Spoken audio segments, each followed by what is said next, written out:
ನಮಸ್ಕಾರ, ನಾನು ಕಾವ್ಯ. ಅಸ್ತ್ರ ಗ್ರೂಪ್ ಪ್ರೆಸೆನ್ಸ್ ಸುದ್ದಿಗೊಂದು ಗುದ್ದು ನೇರ ಪ್ರಸಾರದ ಕಾರ್ಯಕ್ರಮಕ್ಕೆ ಸ್ವಾಗತ. Powered by Mukund MGM reality, ಸಾಪ್ರಾಜಕರಾಗಿ BDJ ಎಂಟರ್ಪ್ರೈಸಸ್, ಮಾಸ್ಟರ್ ಪ್ಲಾನರಿ ಗ್ರೂಪ್ಸ್. ಇಂದಿನ ಸುದ್ದಿಗೊಂದು ಗುದ್ದುವಿನ ವಿಚಾರ ಧರ್ಮಸ್ಥಳದಿಂದ ಮೊಹಂತಿ ದಿಲ್ಲಿಗೆ. ಈ ಬಗ್ಗೆ ಒಂದು ವರದಿದೆ, ನೋಡ್ಕೊಂಡು ಬರೋಣ.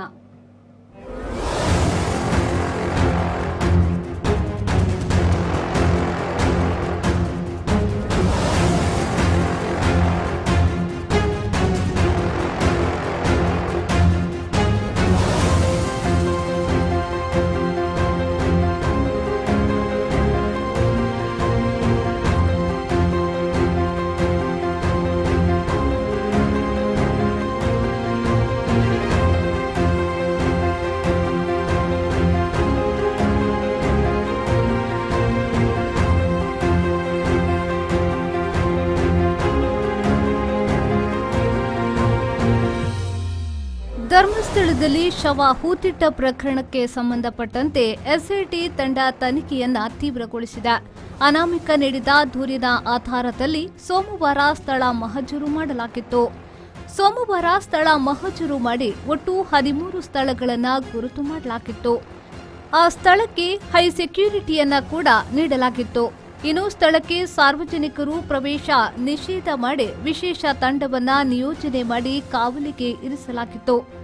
ಮಂಗಳವಾರ ಸ್ಥಳಕ್ಕೆ ಆಗಮಿಸಿದ ಅನಾಮಿಕ ಹಾಗೂ SIT ತಂಡದವರು ಗುರುತು ಮಾಡಿದ ಸ್ಥಳವನ್ನ ಅಗೆಯುವ ಕೆಲಸಕ್ಕೆ ಕೈ ಹಾಕಿದ್ದಾರೆ. ಸ್ಥಳದಲ್ಲೇ 50ಕ್ಕೂ ಹೆಚ್ಚು ಅಧಿಕಾರಿಗಳು ಬೀಡು ಬಿಟ್ಟಿದ್ದು ಪರಿಶೀಲನೆ ನಡೆಸುತ್ತಿದ್ದಾರೆ. ಹಲವಾರು ಮೃತದೇಹ ಹೂತು ಹಾಕಿದ ಪ್ರಕರಣಕ್ಕೆ ಸಂಬಂಧಿಸಿ 3ನೇ ದಿನದ ಅಸ್ಥಿಪಂಜರ ಹುಡುಕಾಟಕ್ಕಾಗಿ ಸಾಕ್ಷಿ ದೂರುದಾರನೊಂದಿಗೆ SIT ತಂಡ ನೇತ್ರಾವತಿ ಸ್ನಾನಘಟ್ಟಕ್ಕೆ ಆಗಮಿಸಿತ್ತು. ಬೆಳಿಗ್ಗೆ 10 ಗಂಟೆಗೆ ಬೆಳ್ತಂಗಡಿ SIT ಕಚೇರಿಗೆ ತನ್ನ ವಕೀಲರ ಜೊತೆ ಆಗಮಿಸಿದ್ದು, ಕಚೇರಿಯ ಪ್ರಕ್ರಿಯೆಗಳನ್ನು ಮುಗಿಸಿ ತಂಡ ನೇತ್ರಾವತಿ ಸ್ನಾನಘಟ್ಟಕ್ಕೆ ತಲುಪಿದ. SIT ತಂಡದ ಅಧಿಕಾರಿಗಳಾದ IPS Anucheth, IPS Jitendra Kumar Dayama, SP Simon, Puttur AC Stella Varghese, Belthangady tahsildar Prithvi Sanikam, Mangaluru KMC ವೈದ್ಯರ ತಂಡ, FSL ತಂಡ, ISD ಹಾಗೂ ಇತರ ಅಧಿಕಾರಿಗಳ ತಂಡ ಆಗಮಿಸಿದೆ. ಇಂದು ಅಗೆಯಲಿರುವ ಪ್ರದೇಶ ಅರಣ್ಯ ಇಲಾಖೆಗೆ ಸೇರಿದ ಜಾಗವಾಗಿರುವುದಾಗಿ ತಿಳಿದು ಬಂದಿದ್ದು, ಇಲ್ಲಿ ಹಿಟಾಚಿ ಬಳಕೆಗೆ ಅರಣ್ಯ ಇಲಾಖೆಯ ಅನುಮತಿ ಇಲ್ಲ.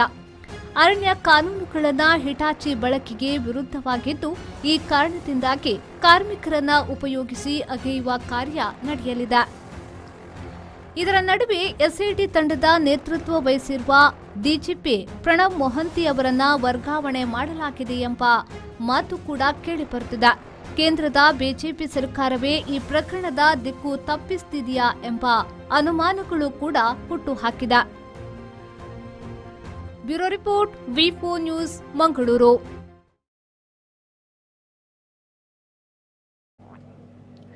ನಮ್ಮ ಜೊತೆಗೆ ಹಿರಿಯ ಪತ್ರಕರ್ತರಾದ ಮೋಹನ್ ಬೋಳಂಗಡಿ ಸರ್ ಇದ್ದಾರೆ. ಸರ್, ಕಾರ್ಯಕ್ರಮಕ್ಕೆ ಆತ್ಮೀಯವಾದ ಸ್ವಾಗತ. ಸರ್, ಇವಾಗ ಏನಂದ್ರೆ ಧರ್ಮಸ್ಥಳ ಪ್ರಕರಣಕ್ಕೆ ಸಂಬಂಧಪಟ್ಟಂತೆ SIT ತಂಡದ ಶೋಧ ಕಾರ್ಯ ಇವತ್ತು ಕೂಡ ಮುಂದುವರೆದಿದೆ. ಇದರ ನಡುವೆಯೇ SIT ತಂಡದ ನೇತೃತ್ವವನ್ನು ವಹಿಸಿದಂತಹ ಪ್ರಣಬ್ ಮೊಹಂತಿ ಅವರನ್ನ ಕೇಂದ್ರ ಸರ್ಕಾರ ಕೇಂದ್ರ ಇಲಾಖೆಗೆ ವರ್ಗಾವಣೆ ಮಾಡಲಾಗಿದೆ ಎಂಬ ಆದೇಶ ಕೂಡ ಬಂದಿದೆ. ಈ ಬಗ್ಗೆ ಸರ್ ನೋಡಿ, DGP ಮಟ್ಟದ ಅಧಿಕಾರಿ Pranab Mohanty, internal security department ISD ಅಂತ ವಿಭಾಗದ ಮುಖ್ಯಸ್ಥರು.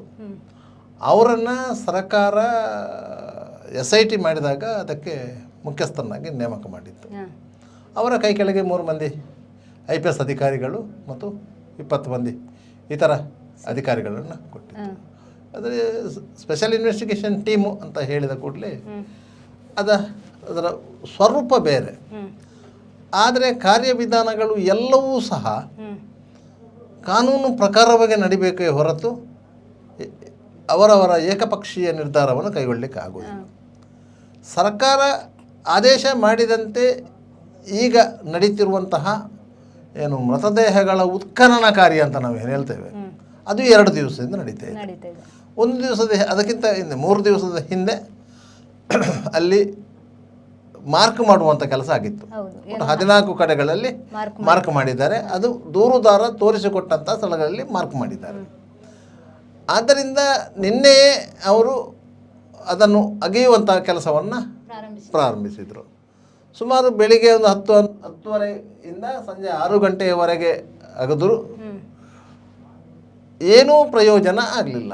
ಯಾವುದೇ ಒಂದು ಸುಳಿವು ಆ ಜಾಗದಲ್ಲಿ ಸಿಗಲಿಲ್ಲ. ಸುಮಾರು 15 ಅಡಿಗಳಷ್ಟು ಅಗಲಕ್ಕೆ ಹಾಕಿದ್ದಾರೆ.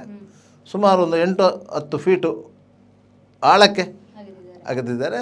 ಸುಮಾರು ಒಂದು 10-12 ಫೀಟು ಉದ್ದಕ್ಕೆ ಅಗೆದಿದ್ದಾರೆ. ಒಟ್ಟಾರೆಯಾಗಿ ಅವರು ಒಂದು ಸಣ್ಣ ಮಟ್ಟಿನ ಒಂದು ಇಂಗುಗುಂಡಿಯನ್ನು ನಿರ್ಮಾಣ ಮಾಡಿದ್ದಾರೆ. ಆದರೂ ಪ್ರಯೋಜನ ಆಗಲಿಲ್ಲ.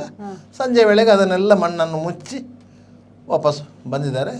ಇವತ್ತು 2ನೇ ಗುರುತು ಮಾಡಿದಂಥ ಸ್ಥಳವನ್ನು ಅಗೆದಿದ್ದಾರೆ. ಅದರಲ್ಲಿಯೂ ಯಾವುದೇ ಸೊತ್ತುಗಳು, ಅಸ್ಥಿಪಂಜರಗಳು ಸಿಗಲಿಲ್ಲ. ಈಗ ಸದ್ಯಕ್ಕೆ 3ನೇ ಹೊಂಡವನ್ನು ಅಗೆಯುವಂಥ ಕೆಲಸ ಮಾಡ್ತಾ ಇದ್ದಾರೆ. ಆದ್ದರಿಂದ ಜನರಿಗೆ ಕುತೂಹಲ ಇದೆ. ಅಲ್ಲಿ ದೂರುದಾರ ತೋರಿಸಿಕೊಟ್ಟಂತೆ ಅಗೆದಿದ್ದಾರೆ. ಅಲ್ಲಿ ಮೃತದೇಹಗಳ ಕುರುಹುಗಳು ಸಿಗಬೇಕಿತ್ತು ಅಂತೇಳಿ. ಆದರೆ ಇಷ್ಟರವರೆಗೆ ಯಾವುದೇ ಕುರುಹುಗಳು ಸಿಗಲಿಲ್ಲ. ಈ ಮಧ್ಯೆ STF ಚೀಫ್ ಆಗಿರುವಂಥ ಪ್ರಣಬ್ ಮೊಹಂತಿ ಅವರನ್ನು ಕೇಂದ್ರ ಸೇವೆಗೆ ನಿಯೋಜನೆ ಮಾಡಬೇಕು ಅಂತ ಹೇಳಿ ಕೇಂದ್ರ ಸರ್ಕಾರ ರಾಜ್ಯ ಸರ್ಕಾರಕ್ಕೆ ಪತ್ರ ಬರೆದಿದೆ.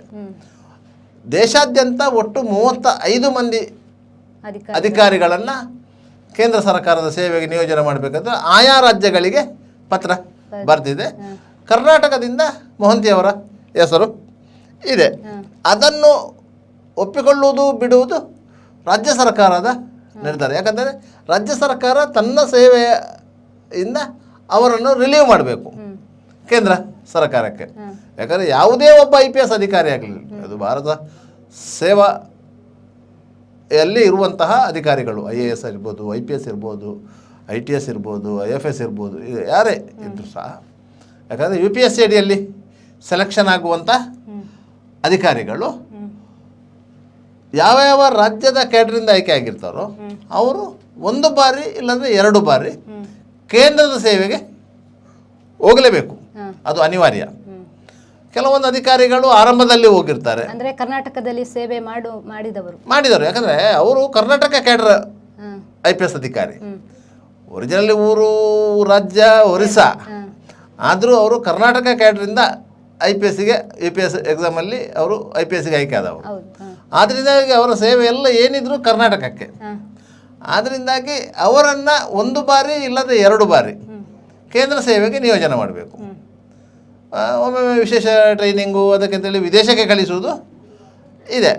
ಅಂಥದ್ರಲ್ಲಿ ಇವರನ್ನು ಈಗ ಕೇಂದ್ರ ಸೇವೆಗೆ ನಿಯೋಜನೆ ಮಾಡಿದ್ದಾರೆ. ಕರ್ನಾಟಕದಲ್ಲಿ DGP ಆಗಿದ್ದಂಥ ಪ್ರವೀಣ್ ಸೂದ್ ಅವರು DGP ಆಗಿದ್ದರು, ಕರ್ನಾಟಕ ರಾಜ್ಯ ಪೊಲೀಸ್ ಮಹಾನಿರ್ದೇಶಕರು. ಅವರನ್ನು ಕೇಂದ್ರ ಕೇಳಿದ ಕೂಡಲೇ ರಾಜ್ಯ ಸರ್ಕಾರ DGP ಹುದ್ದೆಯಿಂದ ರಿಲೀವ್ ಮಾಡಿತ್ತು. ಅವರು ಹೋಗಿ ಕೇಂದ್ರದಲ್ಲಿ CBIನಲ್ಲಿ ಡೈರೆಕ್ಟರ್ ಆಗಿ ನೇಮಕ ಆದರು. ಅದರಿಂದಾಗಿ ಕೇಂದ್ರಕ್ಕೆ ಹೋಗಲೇಬೇಕು.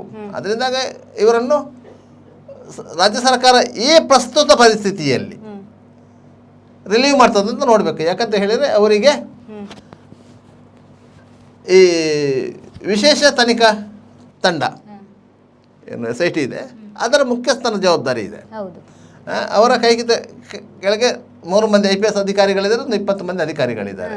ಅವರು ಕೇವಲ ಒಂದು ಪ್ರಕರಣವನ್ನು ಮುಂದಿಟ್ಟುಕೊಂಡು ತನಿಖೆ ಮಾಡ್ತಾ ಇದ್ದಾರೆ, ಅದು ಧರ್ಮಸ್ಥಳದ ಪ್ರಕರಣ. ಆದ್ದರಿಂದಲೇ ಇಂತಹ ಸಂದರ್ಭದಲ್ಲಿ ಅವರನ್ನು ಕೇಂದ್ರ ಸೇವೆಗೆ ನಿಯೋಜನೆಗೆ ಮಾಡಿದ್ದು ಯಾಕೆ ಅಂತ ಹೇಳಿ ಹಲವರಿಗೆ ಸಂಶಯ ಬಂದಿದೆ. ಯಾಕಂತ ಹೇಳಿದರೆ ಪ್ರಣಬ್ ಮೊಹಂತಿ ಅವರನ್ನು ಆ SIT ರಚನೆ ಮಾಡುವಾಗ ಅದಕ್ಕೆ ಅವರನ್ನೇ ಮುಖ್ಯಸ್ಥರನ್ನಾಗಿ ನೇಮಿಸಬೇಕು ಎನ್ನುವಂಥ ಕೂಗಿತ್ತು. ಯಾಕಂದರೆ ಯಾರು SIT ರಚನೆ ಮಾಡಬೇಕಂತ ಹೇಳಿ ರಾಜ್ಯ ಸರ್ಕಾರಕ್ಕೆ ಮನವಿಯನ್ನು ಸಲ್ಲಿಸಿದ್ರು, ಸ್ವತಃ ಮುಖ್ಯಮಂತ್ರಿ ಸಿದ್ದರಾಮಯ್ಯರನ್ನು ಭೇಟಿಯಾಗಿ ಆಗ್ರಹ ಮಾಡಿದ್ರು, ಅವರೇ ಸೂಚಿಸಿದಂಥ ಹೆಸರು ಪ್ರಣಬ್ ಮೊಹಂತಿ. ಆದ್ದರಿಂದಾಗಿ ಪ್ರಣಬ್ ಮೊಹಂತಿ ಅವರನ್ನು ಈ ಸಂದರ್ಭದಲ್ಲಿ ಕೇಂದ್ರ ಸೇವೆಗೆ ಕರ್ಕೊಳಿಸ್ತಾರೆ ಅಂತ ಹೇಳಿದರೆ ಇದು ಉದ್ದೇಶಪೂರ್ವಕ ಎನ್ನುವಂಥ ಭಾವನೆಗಳು ಕ್ರಿಯೇಟ್ ಆಗಲಿಕ್ಕೆ ಸಾಧ್ಯ ಇದೆ. ಆದರೆ ಒಬ್ಬ ಪೊಲೀಸ್ ಇಲಾಖೆಯ ಹಿರಿಯ ಅಧಿಕಾರಿಗಳು ಕೇಂದ್ರ ಸೇವೆಗೆ ನಿಯೋಜನೆಗೊಳ್ಳುವುದು ಅದು ಸಾಮಾನ್ಯ ಪ್ರಕ್ರಿಯೆ. ಅಂತಹ ಒಂದು ಸಾಮಾನ್ಯ ಪ್ರಕ್ರಿಯೆ ಇಂತಹ ಅಸಾಮಾನ್ಯ ಸಂದರ್ಭದಲ್ಲಿ ಸೃಷ್ಟಿಯಾಗಿದೆ ಅಷ್ಟೇ. ಇದರಲ್ಲಿ ಬೇರೆ ಯಾವುದೇ ಒತ್ತಡಗಳಿಲ್ಲ. ಈಗ ಈ ಜವಾಬ್ದಾರಿಯನ್ನು ಅವರು ಸಂಪೂರ್ಣವಾಗಿ ನಿರ್ವಹಿಸಿ ತದನಂತರ ಬೇಕಾದರೆ ಅವರನ್ನು ರಾಜ್ಯ ಸರ್ಕಾರ ರಿಲೀವ್ ಮಾಡ್ಬೋದು. ಅದಕ್ಕಿಂತ ಮುಂಚೆವಾಗಿ ಏನು ಮಾಡಲಿಕ್ಕೆ ಅದಕ್ಕಿಂತ ಮುಂಚೆ ರಿಲೀವ್ ಮಾಡ್ಬೋದು. ರಾಜ್ಯ ಸರ್ಕಾರ ಅಂದರೆ ಆ SIT ಅವರನ್ನು ಉಳಿಸಿಕೊಳ್ಬೋದು. ಉಳಿಸಿಕೊಳ್ಬಾರ್ದಂತೇನಿಲ್ಲ. ರಾಜ್ಯ ಸರ್ಕಾರಕ್ಕೆ ಆ ಅಧಿಕಾರ ಇದೆ, ಅವರು ಉಳಿಸಿಕೊಳ್ಬೋದು. ಆ ಕೆಲಸವನ್ನು ಮಾಡಿ ಮುಗಿಸಿ ಹೋಗಿ, ಅಲ್ಲಿವರೆಗೆ ನಾವು ನಿಮ್ಮನ್ನು ರಿಲೀವ್ ಮಾಡೋದಿಲ್ಲ ಅಂತೇಳಿ. ಈ ಸಾಮಾನ್ಯವಾಗಿ CODಯಲ್ಲಿ ಕರ್ತವ್ಯ ನಿರ್ವಹಿಸಿದ ಅಧಿಕಾರಿಗಳು ಯಾವುದಾದ್ರೂ ಒಂದು ಪ್ರಕರಣದ ತನಿಖೆ ನಡೆಸ್ತಾ ಇರ್ತಾರೆ. ಅವರಿಗೆ CODಯಲ್ಲಿ ಏನೂ ಇಲ್ಲ, ಒಂದು ಬೈಟು ಕಾಫಿ ಕುಡಿಯುವಂಥ ಗತಿಯು ಇರುವುದಿಲ್ಲ. ಅಂಥ ಅಧಿಕಾರಿಗಳು ಏನು ಮಾಡ್ತಾರೆ ಅಂದರೆ ಬೇರೆ ಬೇರೆ ಕಡೆಗಳಲ್ಲಿ ಪೋಸ್ಟಿಂಗ್ಗೆ ಟ್ರೈ ಮಾಡ್ತಾ ಇದ್ದಾರೆ ಅಂತ. ಅವರಿಗೆ ಪೋಸ್ಟಿಂಗ್ ಆಯಿತು ಅಂತ ಇಟ್ಟುಕೊಳ್ಳಿ. ಈಗ ISDAಗೆ ಒಂದು ಸಪ್ರೇಟ್ ವ್ಯವಸ್ಥೆಯೋ ಅದೇ ರೀತಿ COD ಸಹ ಒಂದು ಸಪ್ರೇಟ್ ವ್ಯವಸ್ಥೆ, ಅಗ್ನಿಶಾಮಕ ದಳವು ಒಂದು ಸಪ್ರೇಟ್ ವ್ಯವಸ್ಥೆ. ಪೊಲೀಸ್ ಅಧಿಕಾರಿಗಳು ಅಲ್ಲಿಯೂ ಇರ್ತಾರೆ, ಇಲ್ಲಿಯೂ ಇರ್ತಾರೆ, ಇದರಲ್ಲಿಯೂ ಇರ್ತಾರೆ. ಆದ್ದರಿಂದಾಗಿ ಅಂತಹ ಸಂದರ್ಭದಲ್ಲಿ ಅವರಿಗೆ ಬೇರೆ ಕಡೆಗೆ ಟ್ರಾನ್ಸ್ಫರ್ ಆಯಿತು ಅಂತೇಳಿ ಸರ್ಕಾರ ಆದೇಶ ಮಾಡಿದರೆ ಮೊದಲಿಗೆ COD DG ಯಾರಿದ್ದಾರೆ ಅವರು ಅವರನ್ನು CODಯಿಂದ ರಿಲೀವ್ ಮಾಡಬೇಕು. ರಿಲೀವ್ ಮಾಡಿದ ಮೇಲೆ ಅವರು ಹೋಗಿ DG ಆಫೀಸಲ್ಲಿ ರಾಜ್ಯ ಪೊಲೀಸ್ ಇದಕ್ಕೆ ಹೋಗಿ ರಿಪೋರ್ಟ್ ಮಾಡ್ಕೋಬೇಕು. ನನ್ನಲ್ಲಿ ಅಲ್ಲಿ ರಿಲೀವ್ ಮಾಡ್ಕೊಂಡು ಬಂದಿದ್ದಾರೆ, ನಾನು ಇಲ್ಲಿಗೆ ರಿಪೋರ್ಟ್ ಮಾಡ್ತಾ ಇದ್ದೇನೆ ಅಂತ. ಅಲ್ಲಿಂದ ಅವರಿಗೆ ಪೋಸ್ಟಿಂಗ್ ಆಗಿರೋದು ಆಗೋದು. ಈ ರೀತಿಯ ಪ್ರಕ್ರಿಯೆಗಳಿವೆ. ಕೆಲವೊಂದು ಸಲ ಏನು ಒತ್ತಡಗಳಿಂದ ಏನು ವರ್ಗಾವಣೆ ಮಾಡ್ತಾರೆ. ಒತ್ತಡಗಳಿಂದ ವರ್ಗಾವಣೆ ಮಾಡಿದರೆ ಅವರು ಸೀದಾ ಹೋಗೋದು ನಾನ್ ಎಕ್ಸಿಕ್ಯೂಟಿವ್ ಪೋಸ್ಟಿಗೆ ಹೊರತು ಎಕ್ಸಿಕ್ಯೂಟಿವ್ ಪೋಸ್ಟಿಗೆ ಅಲ್ಲ. ಒತ್ತಡ ಸರ್ಕಾರಿ ರಾಜಕಾರಣಿಗಳ ಒತ್ತಡ, ಬೇರೆ ಬೇರೆ ಒತ್ತಡಗಳಿಂದ ಒಬ್ಬ ಅಧಿಕಾರಿಯನ್ನು ವರ್ಗಾವಣೆ ಮಾಡಿದರೆ ಅವರನ್ನು ಎತ್ತಿ ಹಾಕೋದು ನಾನ್ ಎಕ್ಸಿಕ್ಯೂಟಿವ್ ಪೋಸ್ಟಿಗೆ, ಎಕ್ಸಿಕ್ಯೂಟಿವ್ ಪೋಸ್ಟಿಗೆ ಅಲ್ಲ. ಒಂದು ಪೊಲೀಸ್ ಸ್ಟೇಷನ್ನಿಂದ ಇನ್ನೊಂದು ಪೊಲೀಸ್ ಸ್ಟೇಷನ್ಗೆ ವರ್ಗಾವಣೆ ಆದರೆ ಒಂದು ಪೊಲೀಸ್ ಸ್ಟೇಷನಲ್ಲಿ ಆತ ಒಂದು 2 ವರ್ಷವ 3 ವರ್ಷವ ಸರ್ವಿಸ್ ಮಾಡಿದ್ದಾನೆ, ಅವನಿಗೆ ಒಂದು ಬದಲಾವಣೆಯನ್ನು ಮಾಡ್ತಿದ್ದ ಹೊರತು ಬೇರೆ ಇಲ್ಲ. ಒಂದು ಪೊಲೀಸ್ ಸ್ಟೇಷನಲ್ಲಿ ಅವನ ಮೇಲೆ ಎಲಿಗೇಷನ್ ಇದೆ ಅಂತಾದರೆ ಅವನನ್ನು ಸರ್ಕಾರ ಎತ್ತಂಗಡಿ ಮಾಡ್ತದೆ ಅಂತಂದರೆ ಅವನನ್ನು ಮತ್ತೊಂದು ಕಡೆಗೆ ನಾನ್ ಎಕ್ಸಿಕ್ಯೂಟಿವ್ ಪೋಸ್ಟಿಗೆ ಕ್ರಿಯೇಟ್ ಮಾಡೋದು. ನೀವು ಎಕ್ಸಿಕ್ಯೂಟಿವ್ ಮತ್ತು ನಾನ್ ಎಕ್ಸಿಕ್ಯೂಟಿವ್ ಪೋಸ್ಟ್ ಅಂತ ಹೇಳಿ 2 ವಿಭಾಗಗಳಿವೆ ಪೊಲೀಸ್ ಇಲಾಖೆಯಲ್ಲಿ. ಎಕ್ಸಿಕ್ಯೂಟಿವ್ ಪೋಸ್ಟ್ ಅಂತ ನಿಮಗೆ ಸಿಗುವುದು ಯಾವುದು? Sub inspector post executive post, inspector post executive post. DSP post executive post ಅಲ್ಲ, ಸೂಪರ್ವೈಸರ್ ಆಫೀಸರ್ ಅವರು, ಮೇಲ್ವಿಚಾರಣೆ ಮಾಡುವಂಥ ಅಧಿಕಾರಿ.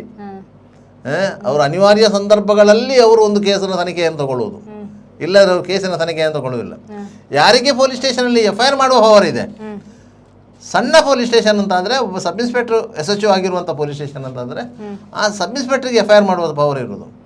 ಅವನೇ FIR ಮಾಡಬೇಕೇ ಹೊರತು, ಅವನೇ FIR ಮಾಡಬೇಕು, ಅವನೇ FIRಗೆ ಸಿಗ್ನೇಚರ್ ಮಾಡಬೇಕೇ ಹೊರತು ಅವನಿಂದ ಮೇಲಧಿಕಾರಿಗಳಿದ್ದಾರಲ್ಲ, ಇನ್ಸ್ಪೆಕ್ಟರ್, ಸರ್ಕಲ್ ಇನ್ಸ್ಪೆಕ್ಟರ್ ಆಗಲಿ, DSP ಆಗಲಿ, SP ಅಡಿಷನಲ್ SP ಆಗಲಿ, SP ಆಗಲಿ, DIG ಆಗಲಿ, IG ಆಗಲಿ, ಯಾರೇ ಬಂದು ಆ ಪ್ಲೇಸಲ್ಲಿ ಕೂತ್ಕೊಂಡು FIR ಮಾಡಲಿಕ್ಕೆ ಬರೋದಿಲ್ಲ. ಬೇರೆ ಯಾರು ಬಂದು ಅಲ್ಲಿ FIR ಮಾಡಲಿಕ್ಕೆ ಆಗೋದಿಲ್ಲ. ಅದರಿಂದ ಅದು ಒಂದು ಎಕ್ಸಿಕ್ಯೂಟಿವ್ ಪೋಸ್ಟು. ಅದೇ ರೀತಿ ಅಪ್ಗ್ರೇಡೆಡ್ ಪೊಲೀಸ್ ಸ್ಟೇಷನ್ಗಳು, ಅದರಲ್ಲಿ ಇನ್ಸ್ಪೆಕ್ಟರ್ ದರ್ಜೆ ಅಧಿಕಾರಿಗಳೇ SHOಗಳು, ಅದು ಅವ್ರದ್ದು ಎಕ್ಸಿಕ್ಯೂಟಿವ್ ಪೋಸ್ಟು. ಅವರು ಅವರಿಂದ ಮೇಲಿನ ಅಧಿಕಾರಿಯ ಮೇಲೆ FIR ಮಾಡ್ಬೋದು, ಅವರಿಗೆ ಪವರ್ ಇದೆ, FIR ಮಾಡೋ ಪವರ್ ಇದೆ. ತನಿಖೆ ಮಾಡೋದು ಬಿಡೋದು ಮತ್ತೇನು ಪ್ರಶ್ನೆ, ಅವರಿಗೆ ಆ ಪವರ್ ಬರ್ತದೆ ಇಲ್ವಾ ಅಂತೇಳಿ. ಆದರೆ FIR ಮಾಡೋ ಪವರ್ ಇದೆ, ಅದು ಅವರ ಅಧಿಕಾರ. ಅದರಿಂದಾಗಿ ಅವನಿಗೆ ಒಬ್ಬ ಸಬ್ ಇನ್ಸ್ಪೆಕ್ಟರ್ ಆಗಲಿ, ಒಬ್ಬ ಇನ್ಸ್ಪೆಕ್ಟರ್ ಆಗಿ ಅದು ಎಕ್ಸಿಕ್ಯೂಟಿವ್ ಪೋಸ್ಟು. ಅದಕ್ಕಿಂತ ಮೇಲಿನ ಪೋಸ್ಟುಗಳೆಲ್ಲವೂ ಸೂಪರ್ವೈಸನ್ ಪೋಸ್ಟು.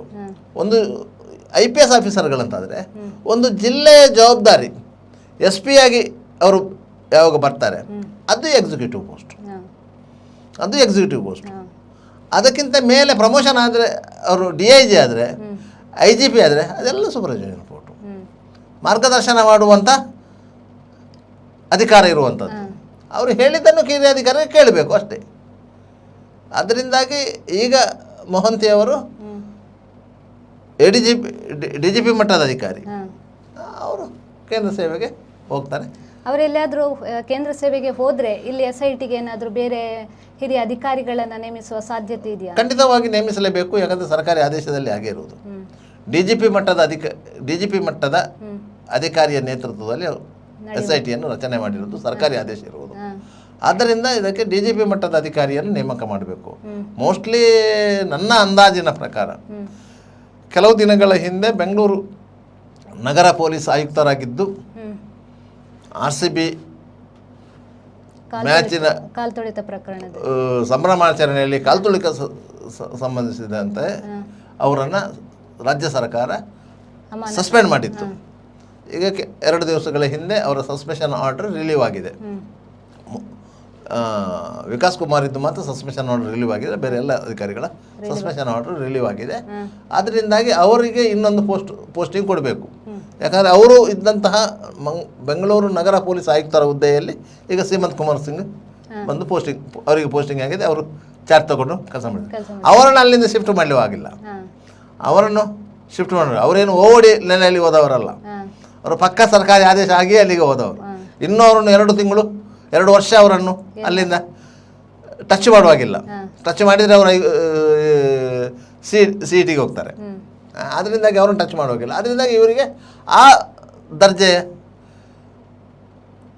ಹುದ್ದೆ ಕೊಡಬೇಕು. ಈಗ SIT ಇರುವುದು ಸಹ ಆ ದರ್ಜೆಯ ಹುದ್ದೆಯನ್ನು ಹೊಂದಿದೆ. ಅದರಿಂದಾಗಿ ಇವರು ಪ್ರಣಬ್ ಮೊಹಂತಿಯವರನ್ನು ಸರ್ಕಾರ ರಿಲೀವ್ ಮಾಡಿದರೆ ಆ ಸ್ಥಾನಕ್ಕೆ ದಯಾನಂದ್ ಅವರನ್ನು ಪೋಸ್ಟಿಂಗ್ ಮಾಡ್ಬೋದು. ದಯಾನಂದ್ ಅವರಿಗೆ ಮತ್ತೊಂದು ಅಡ್ವಾಂಟೇಜ್ ಏನಿದೆ ಅಂತ ಹೇಳಿದರೆ, ಪುತ್ತೂರಲ್ಲಿ ASP ಆಗಿದ್ದವರು, ದಕ್ಷಿಣ ಕನ್ನಡ ಜಿಲ್ಲಾ SP ಆಗಿದ್ದವರು, ಇಲ್ಲಿನ ಎಲ್ಲ ರೀತಿಯ ಕಾನೂನು ಸಂಬಂಧಿ ಸಂಕಷ್ಟಗಳೇನಿದೆ ಅದರ ಅನುಭವ ಇದೆ. ಸುಖಾನಂದ ಶೆಟ್ಟಿ ಹತ್ಯೆ ಆದಂಥ ಸಂದರ್ಭದಲ್ಲಿ ಇಲ್ಲಿ ಏನಾಯಿತು ಎನ್ನುವುದಕ್ಕೆ ದಯಾನಂದ್ ಅವರು ಪ್ರತ್ಯಕ್ಷದರ್ಶಿ ಸಾಕ್ಷಿ. ಅವರು ಆಗ SP. ಪೊಲೀಸ್ ಎನ್ಕೌಂಟರ್ ಆಯಿತು, 2 ಡೆತ್ ಆದರು. ಶವಯಾತ್ರೆ ಮೆರವಣಿಗೆಯಲ್ಲಿ 2 ಅಮಾಯಕರು ಡೆತ್ ಆದರು. ಈ ರೀತಿಯೆಲ್ಲ ಎಲ್ಲ ಬಂದಿತ್ತು. ಅದರಿಂದಾಗಿ ಇಲ್ಲಿನ ಪರಿಸ್ಥಿತಿಯ ಬಗ್ಗೆ ಅವರಿಗೆ ಸಂಪೂರ್ಣವಾದ ಅರಿವಿದೆ. ಅವರನ್ನು ಈ SITಗೆ ಮುಖ್ಯಸ್ಥರನ್ನಾಗಿ ನೇಮಿಸಬಹುದು ಎನ್ನುವಂಥ ನಿರೀಕ್ಷೆ ಇದೆ. ಸಾಧ್ಯತೆಗಳು ಕಡಿಮೆ ಹೆಚ್ಚು ಅಂತಲ್ಲ.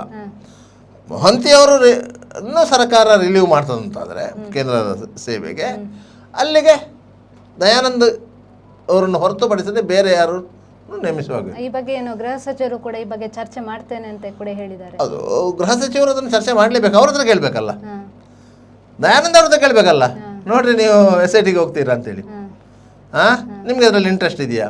ಸಾಮಾನ್ಯವಾಗಿ ಯಾವ ಹಿರಿಯ ಅಧಿಕಾರಿಗಳನ್ನು ಒಂದು ಕಡೆಯಲ್ಲಿ ಪೋಸ್ಟಿಂಗ್ ಮಾಡುವಾಗ ಸರ್ಕಾರ ಕೇಳ್ತದೆ, ನಿಮ್ಗೆ ಅಲ್ಲಿಗೆ ಹೋಗ್ಲಿಕ್ಕೆ ಇಂಟ್ರೆಸ್ಟ್ ಇದೆಯಾ, ಇಲ್ಲ ನಿಮಗೆ ಬೇರೆ ಸಮಸ್ಯೆಗಳಿದೆಯಾ ಅಂತೇಳಿ. ಯಾಕಂತ ಹೇಳಿದರೆ ಬೇರೆ ಬೇರೆ ಸಮಸ್ಯೆಗಳು ಇದೆ ಅಂತಾದರೆ, ಅದೊಂದು ಮಕ್ಕಳ ಎಜುಕೇಷನ್ ಇರ್ಬೋದು, ಮಕ್ಕಳ ಇದಿರ್ಬೋದು, ಇಂಥದ್ದೆಲ್ಲ ಸಮಸ್ಯೆಯಲ್ಲಿ ಹಿರಿಯ ಅಧಿಕಾರಿಗಳು ಸಿಲುಕಿಕೊಂಡಿರ್ತಾರೆ. ಆದ್ದರಿಂದಾಗಿ ಅಂಥವರು ಇಲ್ಲ ಸರ್, ನಾವು ಮಂಗಳೂರಿಗೆ ಹೋಗೋದಿಲ್ಲ, ನಾವು ಆಲ್ರೆಡಿ ಒಂದು 4 ವರ್ಷದಲ್ಲಿ ಅಲ್ಲಿ ಸರ್ವಿಸ್ ಮಾಡಿದ್ದೇವೆ, ಹೋಗೋದಿಲ್ಲ ಅಂತ ಹೇಳಿದರೆ ಬೇರೆ ಪರ್ಯಾಯ ಅಭ್ಯರ್ಥಿಯನ್ನು ಮಾಡೋದು. ಹಾಗೆ ನೋಡಿದರೆ ಅಗ್ನಿಶಾಮಕ ದಳದ DGP ಇದ್ದಾರೆ, ಪ್ರಶಾಂತ್ ಕುಮಾರ್ ಠಾಕೂರ್ ಅಂತೇಳಿ, ಮಂಗಳೂರಲ್ಲಿ ASP ಆಗಿದ್ದವರು. ಇಂಥ ಕೆಲವು ಅಧಿಕಾರಿಗಳಿದ್ದಾರೆ, ಇಲ್ಲ ಅಂತೇನಿಲ್ಲ. 4 ಬಾರಿ ಪ್ರಮೋಷನ್ ಆಗಿ ವಿವಿಧ ಇಲಾಖೆಯ ವಿವಿಧ ಸ್ಥಳಗಳಲ್ಲಿ ಸೇವೆ ಸಲ್ಲಿಸಿದಂಥ ಅತ್ಯಂತ ಪ್ರಾಮಾಣಿಕ ಅಧಿಕಾರಿಗಳಿದ್ದಾರೆ. ಯಾಕಂದರೆ ಮಂಗಳೂರಲ್ಲಿ ASP ಆಗಿದ್ದಂಥ ಪ್ರಶಾಂತ್ ಕುಮಾರ್ ಠಾಕೂರು ಎಲ್ಲಿಂದ ಪ್ರಮೋಟ್ ಆಗಿ SP ಆಗಿ ಬೆಂಗಳೂರು ರೂರಲಲ್ಲಿ ಸರ್ವಿಸ್ ಮಾಡಿದ್ದು ಬಿಟ್ಟರೆ ಮತ್ತೆ ಎಲ್ಲೂ ಅವರಿಗೆ ಎಕ್ಸಿಕ್ಯೂಟಿವ್ ಪೋಸ್ಟೇ ಸಿಕ್ಕಿಲ್ಲ. ಅವರು ನಾನ್ ಎಕ್ಸಿಕ್ಯೂಟಿವ್ ಪೋಸ್ಟಲ್ಲೇ ಇದ್ದವರು. DIG ಆಗಿ, IGP ಆಗಿ, ಈಗ DGP ಆಗಿ ಇರೋದು ಸಹ ಅವ್ರು ನಾನ್ ಎಕ್ಸಿಕ್ಯೂಟಿವ್ ಪೋಸ್ಟಲ್ಲಿ. ಅವ್ರಿಗೆ ಎಕ್ಸಿಕ್ಯೂಟಿವ್ ಪೋಸ್ಟ್ ಕೊಡಲಿಲ್ಲ. ಯಾಕಂದರೆ ಯಾರ ಮಾತನ್ನು ಕೇಳುವಂಥ ಅಧಿಕಾರಿ ಅಲ್ಲ. ಅಂಥ ಅಧಿಕಾರಿಯನ್ನೇ ಲೋಕಾಯುಕ್ತ ಸಂತೋಷ್ ಹೆಗಡೆ ಅವರು SIT ರಚನೆ ಮಾಡಿದರು, ಅದು ಗಣಿ ಹಗರಣದ ಬಗ್ಗೆ ತನಿಖೆ ಮಾಡಲಿಕ್ಕೆ. ಆಗ ಇವರೆಲ್ಲ ಆ SITಯಲ್ಲಿದ್ದವರು, ಬಳ್ಳಾರಿ ಗಣಿ ಹಗರಣದ SITಯಲ್ಲಿದ್ದವರು ಇವರೆಲ್ಲ. ಯಾರು? ಪ್ರಶಾಂತ್ ಕುಮಾರ್ ಠಾಕೂರು, ನಮ್ಮ ಮಧುಕರ್ ಶೆಟ್ಟಿ, ಇವರೆಲ್ಲ ಆ ಟೀಮಲ್ಲಿ ಇದ್ದವರು ಅಂಥವ್ರನ್ನೇ ಹುಡುಕಿ ತಂದಾಕಿದ್ದು ಎಲ್ಲಿ ಗತಿ ಇಲ್ಲದವರು ಇದ್ದಾರೆ ಅಂತೇಳಿ. ಯಾಕಂದರೆ ಅವರಿಗೆ ಅವರ ಬೆನ್ನೆಂದಿಗೆ ಯಾವ ಪೊಲಿಟಿಷಿಯನು ಇರಲಿಲ್ಲ, ಯಾವ ಹಿರಿಯ ಅಧಿಕಾರಿಗಳು ಇರಲಿಲ್ಲ. ಯಾಕಂದರೆ ಹೇಳಿದನ್ನು ಕೇಳುವುದಿಲ್ಲ, ಅವರದ್ದೇ ದೃಷ್ಟಿಕೋನ. ಆ ಕಾನೂನಿಂದ ಆಚೆ ಈಚೆ ಹೋಗಲ್ಲ. ದಕ್ಷ ಅಧಿಕಾರಿಗಳು ಅವರು ಯಾವುದಕ್ಕೂ ಮುಲಾಜಿಗೆ ಒಳಗೊಳ್ಳೋದಿಲ್ಲ. ಒಬ್ಬರ ಒಂದು ಕಪ್ ಟೀ ಕುಡಿಯಲ್ಲ, ಒಬ್ಬರ ಒಂದು ಕಪ್ ಟೀ ಕುಡಿಯಲ್ಲ. ಒಂದು ಸ್ಟೇಷನ್ಗೆ ಹೋದರೆ ಒಂದು ಚಹಾ ತರಿಸಿ ಕುಡಿಯಲ್ಲ. ಒಂದು ವೇಳೆ ಚಹಾ ತರಿಸಿದ್ರು ದುಡ್ಡು ಕೊಡ್ತಾಯಿದ್ರು ಅಂಥ ಅಧಿಕಾರಿಗಳು. ಮನೆಯಲ್ಲಿ ನೆಲದ ಮೇಲೆ ಮಲಗ್ತಾಯಿದ್ರು, ಮಂಚ ಇಲ್ಲ. ಯಾರಾದರೂ ನೆಂಟರು ಬಂದರೆ ಮಂಚವನ್ನು ಬಾಡಿಗೆ ಸಾರ್ತಾಯಿದ್ರು. ಇಂಥ ಅಧಿಕಾರಿಗಳು ಇದ್ದಾರೆ, ಇಲ್ಲ ಅಂತೇನಿಲ್ಲ. ಅದರಿಂದಾಗಿ ಅಂತಹ ಅಧಿಕಾರಿಗಳು ಇದ್ದಾರೆ. ಇದು ಯಾವ ರೀತಿಯಲ್ಲಿ ಹೇಳಿದರೂ ಸಹ ಈ ಧರ್ಮಸ್ಥಳದ ಪ್ರಕರಣ ಆರೋಪಗಳಿಗೆ ಗುರಿಯಾಗುತ್ತದೆ, ಆರೋಪಗಳಿಗೆ ಗುರಿಯಾಗ್ತದೆ. ಯಾಕಂತ ಹೇಳಿದರೆ ಇಷ್ಟು ವರ್ಷಗಳಿಂದ ಒಂದು ಎಜೆಂಡಾ ಇಟ್ಟುಕೊಂಡು ಈ ಪ್ರಕರಣವನ್ನು ಬೆಳೆಸಿಕೊಂಡು ಬರಲಾಗಿದೆ. ಒಂದು ಎಜೆಂಡಾ ಇಟ್ಟುಕೊಂಡು ಆ ಪ್ರಕರಣವನ್ನು ಬೆಳೆಸಿಕೊಂಡು ಬರಲಾಗಿದೆ. ಆದ್ದರಿಂದಾಗಿ ಇಲ್ಲಿ ಈ ತನಿಖೆಯಲ್ಲಿ ಏನೇ ಔಟ್ಪುಟ್ ಬಂದರೂ ಸಹ ಎಲಿಗೇಷನ್ ಶತಸಿದ್ಧ. ಬುರುಡೆ ಸೇಕಲೇ ಸಿಕ್ಕದೇ ಇರಲಿ, ಎಲಿಗೇಷನ್ ಅಂತೂ ಗ್ಯಾರಂಟಿ.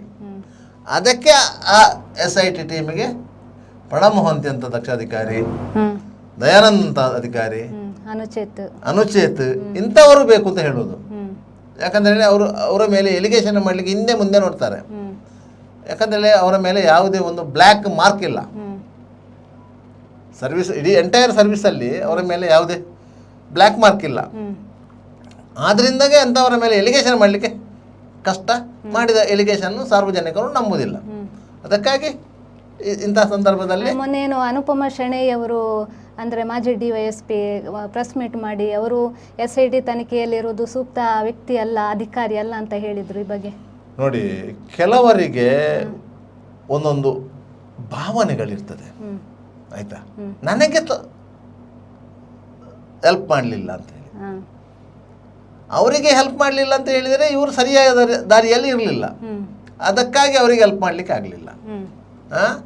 ಇದೇ ಪ್ರಣಬ್ ಮೊಹಂತಿ ಅವರ ಮೇಲೆ MK ಗಣಪತಿಯವರು DSP ಅವರು ಎಲಿಗೇಷನ್ ಮಾಡಿ ನೇಣು ಹಾಕೊಂಡದ್ದು. Pranab Mohanty one of the accused ಆ ಕೇಸಲ್ಲಿ, ಅವ್ರು ನೇಣು ಹಾಕಿಕೊಂಡ ಕೇಸಲ್ಲಿ ಅವರು ಕೂಡ ಏನು ಪತ್ರದಲ್ಲಿ ಬರೆದಿದ್ರು. ಒಂದು ಲೋಕಲ್ ಚಾನಲ್ಗೆ ಸಂದರ್ಶನ ಕೊಟ್ಟಿದ್ರು. ಆ ಬಗ್ಗೆ CBI ಎನ್ಕ್ವೈರಿ ಆಯಿತು. ಯಾಕಂದರೆ IPS ಆಫೀಸರ್ಗಳು ಇನ್ವಾಲ್ವ್ ಆದಂಥ ಕೇಸು ಅಂತ ಹೇಳಿ CBI ಎನ್ಕ್ವೈರಿ ಆಯಿತು. ಆಗ ಪ್ರಣಬ್ ಮೊಹಂತಿ ಅವರ ಹೆಸರು ಬಂತು. ಅವರು ಯಾಕೆ ಆ ಹೆಸರನ್ನು ಹೇಳಿದರು? ಅವರು ಯಶವಂತಪುರ ಪೊಲೀಸ್ ಸ್ಟೇಷನಲ್ಲಿ ಇನ್ಸ್ಪೆಕ್ಟರ್ ಆಗಿದ್ದ ಸಂದರ್ಭದಲ್ಲಿ ಒಂದು ಫೇಕ್ ಎನ್ಕೌಂಟರ್ ಮಾಡಿದರು. ಆ ಫೇಕ್ ಎನ್ಕ್ವೈರಿಯ ಸಂದರ್ಭದಲ್ಲಿ ಪ್ರಣಬ್ ಮೊಹಂತಿ ಅವರು ಅವರಿಗೆ ಸಹಕಾರ ನೀಡಲಿಲ್ಲ ಅಂತ ಹೇಳಿ, ಹೊರತು ಚರ್ಚೆ ದಾಳಿಗೆ ಸಂಬಂಧಪಟ್ಟಂತೆ ಅವರ ಮೇಲೆ ಇದ್ದಂಥ ಇಲಾಖೆ ಎನ್ಕ್ವೈರಿ ಏನಿದೆ ಅದಕ್ಕೆ KJ ಜಾರ್ಜ್ ಅವರು ಉಪ್ಪು ಹಾಕಿದ್ರು ಅಂತ ಹೇಳಿ KJ ಜಾರ್ಜ್ ಅವರ ಮೇಲೆ ಎಲಿಗೇಷನ್ ಇತ್ತು. ಮೊಹಂತಿ ಅವರ ಮೇಲೆ ಎಲಿಗೇಷನ್ ಮಾಡಿದ್ರು, ಅದೇ ರೀತಿ KJ ಜಾರ್ಜ್ ಅವರ ಮೇಲೆ ಎಲಿಗೇಷನ್ ಇತ್ತು. ಅದನ್ನೆಲ್ಲ ಹೇಳ್ತಾರೆ. ಈಗ ಅನುಪಮ ಶೆಣೈ ಅವರು ಹೇಳೋದು ಅಷ್ಟೇ. ಅನುಪಮ ಶೆಣೈ ಅವರು ಏನು ಹೇಳೋದು, ಅವರಿಗೆ ಅಲ್ಲಿ ಹೂವಿನಡಗಲಲ್ಲಿ ಅವರು DSP ಆಗಿದ್ದಂಥ ಕೂಡ್ಲಿಗೆಲ್ಲೇ ಕೂಡ್ಲಿಗೆ ಕಾಣ್ತದೆ. ಕೂಡ್ಲಿಗೆಯಲ್ಲಿ DSP ಆಗಿದ್ದಂಥದ್ದು ಸಚಿವ PT ಪರಮೇಶ್ವರ ನಾಯ್ಕ ಅವರು ಅವರ ಮೇಲೆ ಹೊತ್ತಡೇರಿ ಅವರನ್ನು ಟ್ರಾನ್ಸ್ಫರ್ ಮಾಡಿಸಿದ್ರು. ಆ ಸಂದರ್ಭದಲ್ಲಿ ಇಲಾಖಾ ಮುಖ್ಯಸ್ಥರಾಗಿ ಆಗ ಇವರೇನು IGP ಮಟ್ಟದಲ್ಲಿ ಏನು ಇರಬೇಕು ಮೊಹಂತಿ ಅವರು ಸಹಕಾರ ನೀಡಲಿಲ್ಲ. ಆದ್ದರಿಂದಾಗಿ ಅವರು ಈ ಇಂಥ ಕ್ಲಿಷ್ಟಕರವಾದಂಥ ತನಿಖಾ ತಂಡಕ್ಕೆ ಅವರು ಮುಖ್ಯಸ್ಥರಾಗಿರುವುದು ಸೂಕ್ತ ಅಲ್ಲ ಅಂತೇಳಿ ಅವರು ಹೇಳೋದು. ಅವರ ಮೇಲೆ ಭ್ರಷ್ಟಾಚಾರ ಆರೋಪವನ್ನು ಹೊರಿಸಿದ್ದಲ್ಲ, ಸೂಕ್ತ ಅಲ್ಲ ಅಂತೇಳಿ. ಯಾಕಂದರೆ ಅವರಿಗೆ ಅವರು ಸಹಕಾರ ನೀಡಲಿಲ್ಲ. ಈ ಕಾರಣಕ್ಕಾಗಿ ಅವರು ಇಲಾಖೆಗೆ ರಾಜೀನಾಮೆ ನೀಡಿದ್ದು ಎಕ್ಸೆಪ್ಟ್ ಅವರೀಗ ಲಾ ಪ್ರಾಕ್ಟೀಸ್ ಮಾಡ್ತಾ ಇದ್ದಾರೆ. ಅದರಿಂದಾಗಿ ಒಬ್ಬರು ಹೇಳಿದ್ದಾರೆ ಅಂತ ಹೇಳಿದ ಕೂಡಲೇ ಅದು ಒಬ್ಬ ಅಧಿಕಾರಿಗೆ ಕಪ್ಪು ಚುಕ್ಕೆ ಆಗೋದಿಲ್ಲ. ಆ ಹೇಳಿದ್ದನ್ನು ಅವರು ಪ್ರೂವ್ ಮಾಡುವಂತಹ ಸಾಮರ್ಥ್ಯ ಹೇಳಿದವರಿಗಿರಬೇಕು. ಎಲಿಗೇಷನ್ ಯಾರು ಮಾಡ್ತಾರ ಅವರಿಗೆ ಅದನ್ನು ಪ್ರೂವ್ ಮಾಡುವಂಥ ಸಾಮರ್ಥ್ಯ ಇರಬೇಕು. ಅಂಥ ಸಾಮರ್ಥ್ಯವನ್ನು ಅವ್ರು ತೋರಿಸಲಿಲ್ಲ. ಅವರ ಮೇಲೆ ಕೇಸ್ ಹಾಕ್ಬೋದಿತ್ತಲ್ಲ, ಅವರ ಮೇಲೆ ಕೇಸ್ ಹಾಕ್ಬೋದಿತ್ತು. ಕೇಸ್ ಹಾಕಲಿಲ್ಲ. ಕೇವಲ ಆರೋಪ ಮಾತ್ರ ಮಾಡಿದ್ರೆ ಅಂತ ಇಂಥ ಆರೋಪಗಳನ್ನು ಮಾಡಿ ಸಾರ್ವಜನಿಕವಾಗಿ ಗೊಂದಲ ಸೃಷ್ಟಿಸಿ ಪೇರಿಗೆ ಕೀಳುವಂಥ ಕೆಲವು ಬಂದಿದ್ದಾರೆ. ಅದರಲ್ಲಿ ಇವರು ಒಬ್ಬರು ಅಷ್ಟೇ. ಅಂದರೆ ಇವಾಗ ಏನು ಧರ್ಮಸ್ಥಳ ಪ್ರಕರಣದಲ್ಲಿ ಇವತ್ತು ಕೂಡ ಏನು ಶವದ ಹುಡುಕಾಟ ನಡೆದಿದೆ. ಎಲ್ಲಿಯಾದರೂ ಅದು ಏನಾದರೂ ಒಂದು ಮೂಳೆ ಸಿಕ್ಕಿದ್ರೂ ಕೂಡ ಅದು ಆ ಪ್ರಕರಣ ಮಹತ್ವ ಪಡೆದುಕೊಳ್ಳುತ್ತದ ಅಂತ ನೋಡಿ. ಆ ಪರಿಸರ ಧರ್ಮಸ್ಥಳ ಸಾಣಘಟ್ಟ ಮತ್ತು ಅದರ ಸುತ್ತಮುತ್ತಲಿನ ಪರಿಸರ, ಈಗ ಏನು ಆತ 14 ಕಡೆ ಹೂತಿದ್ದಾನೆ ಅಂತ ಹೇಳಿ ಜಾಗವನ್ನು ಗುರುತು ಮಾಡಿ ಪಾಯಿಂಟ್ ಔಟ್ ಮಾಡಿದ್ದಾನೆ. ಅದರಲ್ಲಿ ಒಂದು ಜಾಗದಲ್ಲಿ ಹುಡುಕಿದ್ರು. ಆ ಜಾಗದಲ್ಲಿ ಯಾವುದೇ ಸಿಕ್ಕಿಲ್ಲ, ಏನು ಕೂಡ ಎಲುಬುಗಳು ಬುರುಡೆಗಳು ಯಾವುದೂ ಸಿಕ್ಕಲಿಲ್ಲ. ಇವತ್ತು 2ನೇ ಜಾಗವನ್ನು ಹುಡುಕಿದ್ರು, ಅದರಲ್ಲೂ ಏನೂ ಸಿಕ್ಕಲಿಲ್ಲ. ಈಗ 3ನೇ ಜಾಗವನ್ನು ಅಗಿತಾ ಇದ್ದಾರೆ. ಇವತ್ತೊಟ್ಟಿಗೆ 3 ಕಡೆಯಲ್ಲಿ ಅಗಿತಾರೆ. ಯಾಕಂದರೆ ನಿನ್ನೆ ಅವನು ಹೇಳಿದಷ್ಟು ಆಳ, ಹೇಳಿದಷ್ಟು ಅಗಲ, ಹೇಳಿದಷ್ಟು ಉದ್ದ ಅಗದಿದ್ದಾರೆ. ನಿನ್ನೆ ಅಗದದ್ದು ಸರ್ಕಾರಿ ಜಾಗದಲ್ಲಿ, ಇವತ್ತು ಅಗೈತಿರುವುದು ರಿಸರ್ವ್ಡ್ ಫಾರೆಸ್ಟ್ ಜಾಗದಲ್ಲಿ. ರಿಸರ್ವ್ಡ್ ಫಾರೆಸ್ಟ್ ಜಾಗದಲ್ಲಿ ನಿಮಗೆ ಈ JCBಗಳನ್ನು ಕೊಂಡೋಗಿ ಅಗಿಯುವಾಗಿಲ್ಲ, ಅನುಮತಿ ಅಂತಲ್ಲ, ಅನುಮತಿ ಕೊಡುವುದೇ ಇಲ್ಲ. ರಿಸರ್ವ್ಡ್ ಫಾರೆಸ್ಟ್ ಅದು. ಅದರಿಂದ ಅಲ್ಲಿ JCB ಮಾನವ ಶ್ರಮದಲ್ಲಿ ಅಗಿಬೇಕು. ಆದ್ರಿಂದ ಏನು ಮಾಡ್ತಾರೆ ಅಂತ ಹೇಳಿದರೆ ನಿಮಗೆ ಸಹಜವಾಗಿಯೇ ಒಂದು 6 ಫೀಟ್ ಉದ್ದ, 3 ಫೀಟ್ ಅಗಲಕ್ಕೆ ಅಗಿತಾರೆ. ಮತ್ತೊಂದು ಫೀಟ್ ಆಚೆ ಈಚೆ ಮಾಡ್ಬೋದು, ಏನಾದರೂ ಕುರು ಸಿಕ್ಕಿದರೆ, ಅದು ಪ್ರಶ್ನೆ ಬೇರೆ. ಮತ್ತು ಮ್ಯಾಕ್ಸಿಮಮ್ ಅಂದರೆ 4 ಫೀಟು ಇಲ್ಲ 5 ಫೀಟ್ ಆಗಿದ್ದಾರೆ ಮ್ಯಾಕ್ಸಿಮಮ್ ಅಂದರೆ. ಯಾಕಂತ ಹೇಳಿದರೆ ನೀವು ಹೂತಿರುವುದು ಅಪರಿಚಿತ ಅನಾಮಧೇಯ ಅಂತ ಹೇಳುವಂತಹ ಮೃತದೇಹಗಳನ್ನು ನೀವು ಏನು ಅದು ಬೇರೆ ಪ್ರಾಣಿಗಳು ಅದನ್ನು ಅಗೆಯಬಾರದು ಅಂತ ಹೇಳಿ ಅದನ್ನು 6 ಫೀಟ್ ಅಡಿಗೆ ನೀವು ಉಳಲ್ಲ. ನೀವು ಒಂದು 3 ಫೀಟು 4 ಫೀಟು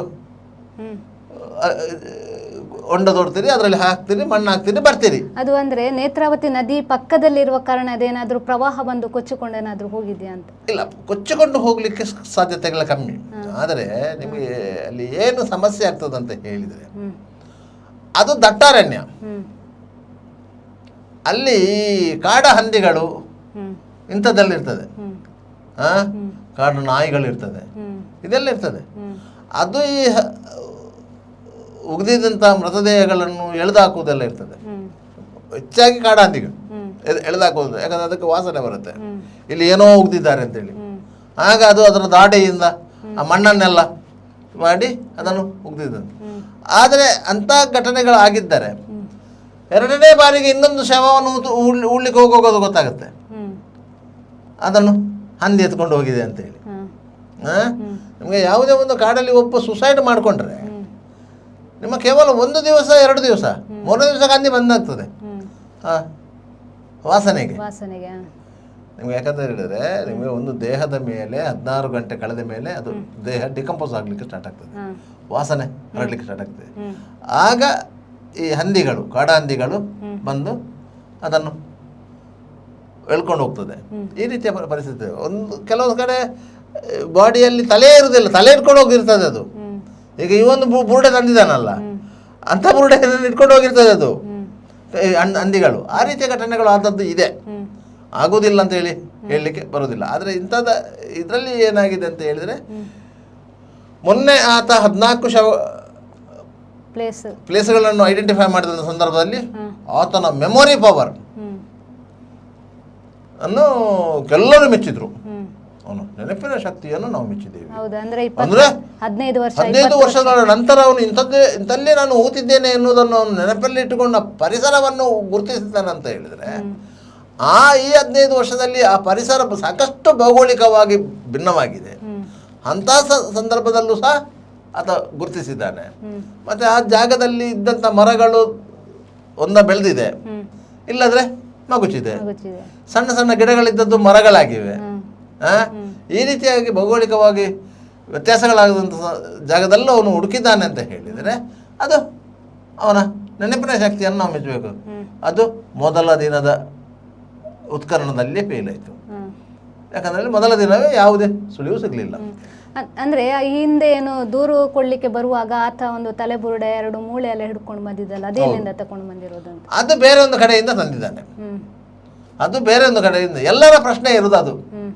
ಈಗ ಪೊಲೀಸರು ಆತರನ್ನ ಪ್ರಥಮವಾಗಿ ಪ್ರಶ್ನೆ ಮಾಡಬೇಕಾದದ್ದು ಅದನ್ನು, ಆ ಬುರುಡೆ ಮತ್ತು ಆ ಮೂಳೆಯನ್ನು ನೀನು ಎಲ್ಲಿಂದ ತಂದಿಂತೇಳಿ.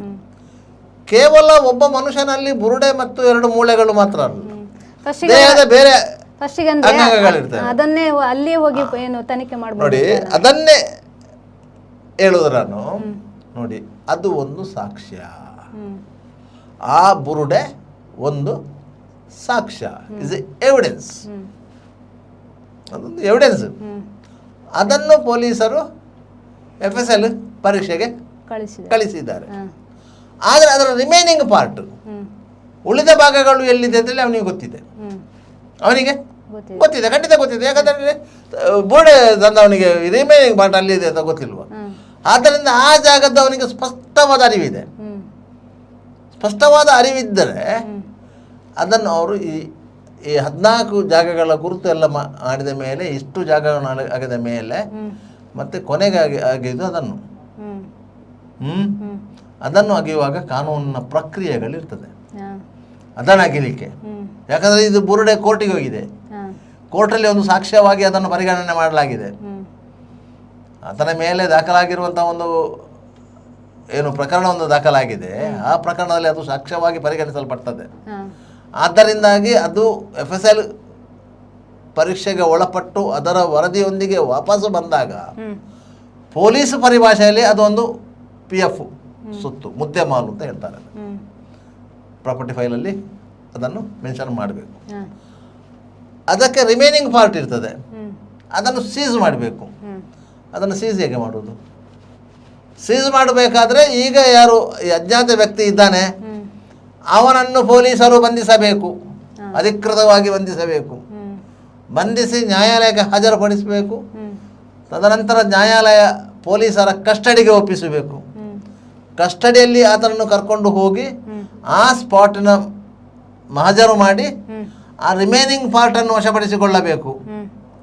ವಶಪಡಿಸಿಕೊಂಡು ಅದನ್ನು ಮುದ್ದೆ ಮಾಲು ಅಂತೇಳಿ ಎಂಟ್ರಿ ಮಾಡಿ ಅದನ್ನು ಕೋರ್ಟಿಗೆ ರಿಪೋರ್ಟ್ ಕೊಡಬೇಕು. ನಾವು ಅವನ ಕೈಯಿಂದ ಅದನ್ನು ಅದ ನಂತರ ಆ ಪ್ರಕರಣದಲ್ಲಿ ತನಿಖೆ ಮುಂದುವರಿಸಿ ಆತನ ಮೇಲೆ ಆರೋಪ ಪಟ್ಟಿ ಸಲ್ಲಿಸಬೇಕು. Is a criminal offence. ಅವನು ತಲೆಮುರುಡೆ ತಂದದ್ದೇ ಕ್ರಿಮಿನಲ್ ಅಫೆನ್ಸು. ಅದರಿಂದ ಅವನ ಮೇಲೆ ಕೇಸು ದಾಖಲು ಮಾಡ್ಕೊಳ್ಬೇಕು. ಇಷ್ಟರವರೆಗೆ ಪೊಲೀಸರು ಯಾಕೆ ಕೇಸು ದಾಖಲು ಮಾಡಿಕೊಂಡಿಲ್ಲ ಎನ್ನುವ ಪ್ರಶ್ನೆ ಎಲ್ರಿಗಿದೆ. ಅವನು ಮಾಡಿದ ತಪ್ಪು, ಕಾನೂನು ಪ್ರಕಾರ ಅಪರಾಧ, ಬಾಕಿಯವರು ಮಾಡಿದರೆ ಬಿಡ್ತಾ ಇದ್ದೀರಾ? ಯಾವನೋ ಒಬ್ಬ ಅಜ್ಞಾತ ವ್ಯಕ್ತಿ ಅಂತ ಹೇಳಿಕೊಂಡು ನೀವು ಅವನನ್ನು ಬಿಟ್ಟಿದ್ದೀರಿ. ಅವನ ಮೇಲೆ ಕೇಸ್ ಹಾಕಬೇಕಿತ್ತು, ಅವನನ್ನು ಜೈಲಿಗೆ ಕಳಿಸಬೇಕಿತ್ತು. ಯಾರು ಎಂಬುದು ಪೊಲೀಸರಿಗೆ ಗೊತ್ತಿದೆಯಲ್ಲ? ಗೊತ್ತಿದೆ, ಪೊಲೀಸರಿಗೆ ಗೊತ್ತಿದೆ. ಉಜಿರೆ, ಬೆಳ್ತಂಗಡಿ, ಧರ್ಮಸ್ಥಳ ಪರಿಸರದವರಿಗೆ ಎಲ್ಲರಿಗೂ ಗೊತ್ತಿದೆ. ಗೊತ್ತಿಲ್ಲದೇನಿಲ್ಲ, ಅವನ ಸಂಬಂಧಿಕರಲ್ಲೆಲ್ಲ ಇದ್ದಾರೆ. ಅವನ ಸಂಬಂಧಿಕರು ಇದ್ದಾರೆ ಅಲ್ಲಿ, ಅದು ಪ್ರಶ್ನೆ ಬೇರೆ. ಯಾಕಂತ ಹೇಳಿದರೆ ಅವನು ಸಾಕ್ಷಿ ಸಂರಕ್ಷಣಾ ಕಾಯ್ದೆ ಅಡಿಯಲ್ಲಿ ನನ್ನ ಗುರುತನ್ನು ಮರೆಮಾಚಬೇಕಂತ ಹೇಳಿ ಕೋರ್ಟಿಗೆ ಒಂದು ಅಪ್ಲಿಕೇಶನ್ ಹಾಕಿದ್ದಾನೆ. ಕೋರ್ಟ್ ಅದಕ್ಕೆ ಸಂಬಂಧಪಟ್ಟಾಗೆ ಆರ್ಡರ್ ಮಾಡಿದೆ. ಆದ್ದರಿಂದಾಗಿ ನಾವು ಸಹ ಅವನ ಹೆಸರನ್ನು ಹೇಳ್ತಾ ಇಲ್ಲ. ಏನು ನಮಗೆ ಹೆಸರು ಗೊತ್ತಿಲ್ಲದೇ ಏನಿಲ್ಲ. ಇಲ್ಲಾಂದರೆ ನಿಮಗೆ 1995ರಿಂದ 2014ರವರೆಗೆ ಧರ್ಮಸ್ಥಳದಲ್ಲಿ ಕೆಲಸ ಮಾಡ್ತಿದ್ದಾನೆ ಅಂತ ಹೇಳಿ ಕಂಪ್ಲೇಂಟಲ್ಲಿ ಹೇಳಿದ್ದಾನೆ.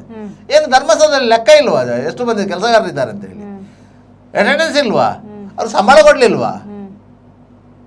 ಅವ್ರದ್ದು ಇಲ್ವಾ ಯಾರು 2014ರಲ್ಲಿ ಕೆಲಸ ಬಿಟ್ಟು ಹೋಗಿದ್ದಾರೆ ಅಂತ ಹೇಳಿ ಲೆಕ್ಕ ಇಲ್ವಾ? ದಾಖಲೆಗಳಿಲ್ವಾ? ಎಲ್ಲವೂ ಇದೆ. ಅದರಿಂದಾಗಿ ಅದರಲ್ಲಿ ವಿಶೇಷ ಏನಿಲ್ಲ. ಅದೇ ಸಾಕ್ಷಿ ಸಂರಕ್ಷಣಾ ಕಾಯ್ದೆ ಅಡಿಯಲ್ಲಿ ಆತನಿಗೆ ರಕ್ಷಣೆ ಕೊಡಬೇಕಂದ್ರಲ್ಲಿ ನ್ಯಾಯಾಲಯ ಆದೇಶ ಮಾಡಿದ್ದರಿಂದ ಅವನನ್ನು ಆ ರೀತಿಯಾಗಿ ಇಲ್ಲಿ ತೋರಿಸ್ತಾ ಇರೋದು. ಈಗ ಈ ಎಲ್ಲ ಈ 14 ಸ್ಥಳಗಳನ್ನು ಸಹ ಪರಿಶೀಲನೆ ಮಾಡಲೇಬೇಕು. ನಮಗೆ ನಿನ್ನೆ ಒಂದರಲ್ಲಿ ಸಿಕ್ಕಲಿಲ್ಲ ಅಂತ ಹೇಳಿದರೆ ಅವನಿಗೆ ನಾವು ಮಿಸ್ ಆಗಿರ್ಬೋದು ನಾವು ಸಹ ಆಲೋಚನೆ ಮಾಡಿದ್ದೆವು. ಇವತ್ತು 2ನೇದರಲ್ಲಿ ಸಿಕ್ಕಲಿಲ್ಲ ಅಂತ ಹೇಳುವಾಗ ಗೊತ್ತಾಯಿತು ಇದು ಈತನನ್ನು ಯಾರೋ ಹೇಳಿಕೊಟ್ಟು ಒಂದು ಗೊಂಬೆಯ ಥರ ಆಟಿಸ್ತಾ ಇದ್ದಾರೆ. ಅವ ಹೇಳಿದನ್ನು ನಂಬಿಕೊಂಡು ಈ ಪೊಲೀಸರು ಸಹ ಗೊಂಬೆಗಳಾಗಿದ್ದಾರೆ ಅಂತ ಹೇಳಿ ಸಾರ್ವಜನಿಕವಾಗಿ ಅಪಹಾಸ್ಯಕ್ಕೆ ಒಳಗಾಗುತ್ತಿರೋದು ಅವ ಅಲ್ಲ, ಅವನನ್ನು ನಂಬಿದಂಥ ಈ IPS ಅಧಿಕಾರಿಗಳನ್ನು ಒಳಗೊಂಡಂಥ ಈ SIT ತಂಡ ಎಷ್ಟು ಮ್ಯಾನ್ ಪವರನ್ನು ಬಳಸಿಕೊಂಡು ಅವನಿಂದ ಸರಿಯಾದ ಮಾಹಿತಿಗಳನ್ನು ತೆಗಿಲಿಕ್ಕೆ ನಿಮಗೆ ಆಗದೇ ಇದ್ದರೆ ಇದಕ್ಕಿಂತ ದೊಡ್ಡ ನಾಚಿಕೆಗೇಡು ಈ ಇಲಾಖೆಗೆ ಇರಲಿಕ್ಕಿಲ್ಲ ಅಂತ ಕಾಣ್ತದೆ. ಅದರಿಂದಾಗಿ ಈ ಪ್ರಕರಣವನ್ನು ಅತ್ಯಂತ ಸೂಕ್ಷ್ಮ ಪ್ರಕರಣ, ಇದನ್ನು ಅದೇ ರೀತಿಯಾಗಿ ಮುಂದುವರಿಸಿಕೊಂಡು ಇವಾಗ ಏನು ಅವನನ್ನ ವಿಚಾರಣೆ ಮಾಡಿದಾಗ ಆತ ಒಬ್ಬ ನಿವೃತ್ತ ಅಧಿಕಾರಿಯ ಹೆಸರನ್ನು ಕೂಡ ಹೇಳಿದ್ದಾನೆ ಅಂತ ಏನು ಬರ್ತಿದ್ದಲ್ಲ ಸರ್? ಅವ ಯಾರ ಹೆಸರನ್ನು ಹೇಳಿದ್ರು ಸಹ ಅವ ಒಬ್ಬ ಕಲ್ಪ್ರಿಟ್, ಸುರಿಗೆ ಅರ್ಥ ಮಾಡ್ಕೊಳ್ಳಿ. ಅವ ಸುಬಗ ಅಲ್ಲ, ಒಬ್ಬ ಸುಬಗ ತರ ಇದ್ದಂತಹ ವ್ಯಕ್ತಿ ಒಂದು ಹೆಸರನ್ನು ಹೇಳಿದರೆ ನೀವು ನಂಬಬೇಕು. ಅದೇ ಒಬ್ಬ ದುಷ್ಕರ್ಮಿ, ಅಪರಾಧ ಮಾಡಿದವ ಒಬ್ಬನ ಹೆಸರನ್ನು ಹೇಳಿದರೆ ನೀವು ಅದನ್ನು ಕ್ರಾಸ್ ವೆರಿಫಿಕೇಶನ್ ಮಾಡಬೇಕು. ಅವ ಹೇಳಿದ ಹೆಸರು ಸತ್ಯವ ಸುಳ್ಳ ಅಂತ ಅದನ್ನು ಕ್ರಾಸ್ ವೆರಿಫಿಕೇಶನ್ ಮಾಡಬೇಕು.